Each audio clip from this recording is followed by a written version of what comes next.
Mm. So, ito po sir, yung kuko ng nanay ko po sir. So, start muna tayo sa materials sir. Meron tayong nail brush, nail pusher, nail cuticle pusher, nail file, nail cutter. Of course, nandito rin po yung adhesive tape natin, tsaka yung fake nails. So, simula na po tayo sa sanitation. So, hugas ko lang po yung kamay ng lola ko.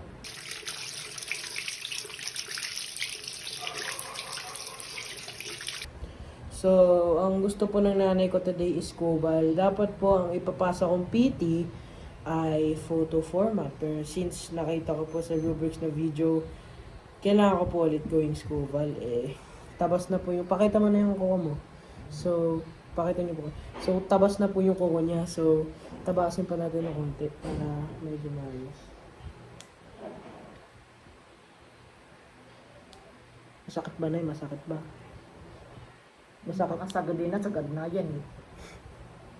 Binibit mo na kanina yan eh. Ano kasi picture light. Masakit. Sagad na yan. Sagad mo sagad eh. Sorry na. Basta Cobal yan. Kubal eh. Ginabit mo na nga kanina yan eh. Hindi na makakagawa ng yelo. Huwag mo nang gupit mo yan. Huwag na daw gupitin sir. So, Kasi punta na tayo sa ginabit mo na next step kanina. which is nail files. Pero, as like, sabi po ng lola ko, saglit, hindi po masyado yung nail file dahil po kasi tabas na po lahat eh. Next Kasi ginabit is, mo na kanina yan. Sagad na. so, ngayon meron tayong cuticle. May butas po siya sir eh.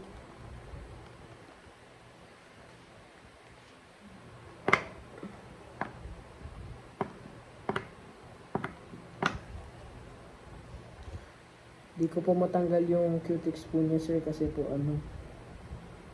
wala po kaming acetone. Nasa parlor pa po yung acetone namin sir.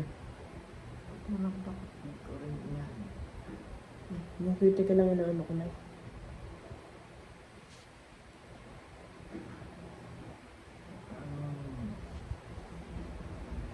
Masakit ba? Masakit ba?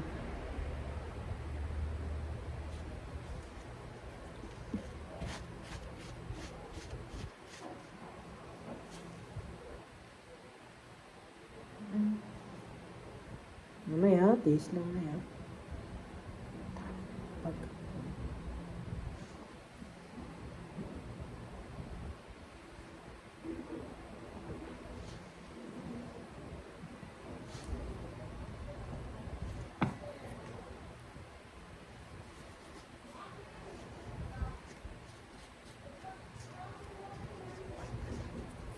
So is mamasahin po natin yung kamay. Ang problema lang po, yung singsing po talaga nakadikit na po sa kamay ng nanay ko po. So, hindi po siya matatanggal. Pero ang magagawa po natin is, ang gagawin pong process natin is massaging the palm para yung hand mismo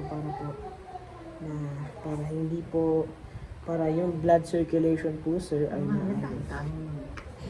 So, ang process po na gagawin ko is called effleurage, which is to circulate the kamay para para maayos po ang blood circulation. So, ang gagawin po natin sir is we will apply effleurage to the kamay ng ating mga mothers. So, para po medyo maayos po yung circulation at ma-relax po yung katawan ni Lola.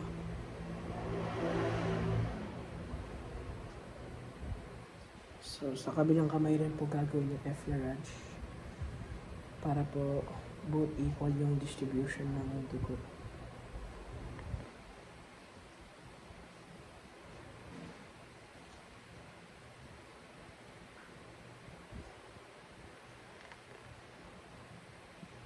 So, ngayon sir, after natin nilagay ng effleurage, meron po ako dito adhesive tape na pwede po natin idikit sa kuko ng ating kliyente.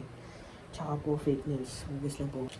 Lalagyan po natin ng adhesive tape ang ating fingernails ng ating clients so that tumikit po ang nails kasi didikit to na maniwala kayo sa akin.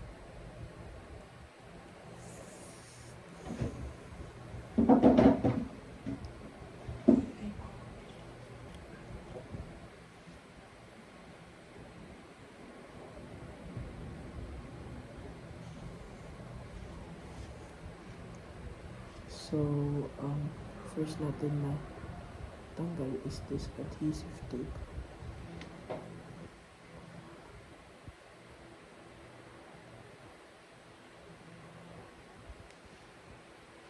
Apply ko na natin sa thumb.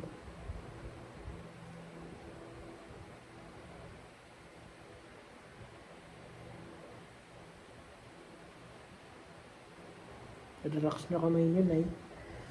Nabalatan ko tong adhesive tape.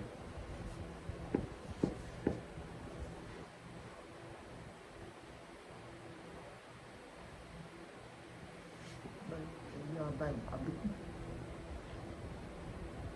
Hindi na pala yan. So, ayan. Yung first nail plate natin ay pupunta sa ating kamay. So, using the adhesive tape, kakabit po natin ang fake nail. So, pakita nyo po na yung fake nail. So, ngayon po ay nakakabit na po yung fake nail sa kanyang kamay. So, itutuloy po natin itong process until mapakita natin yung ating fingernails. Pinatay ika. So, ito po yung final result ng ating manicure. So, as you can see, nadikit na po namin ng fake nails using the adhesive tape. Dinikit po namin sa kuko ng aming mother. And ito po yung final result. So, thank you for watching, sir.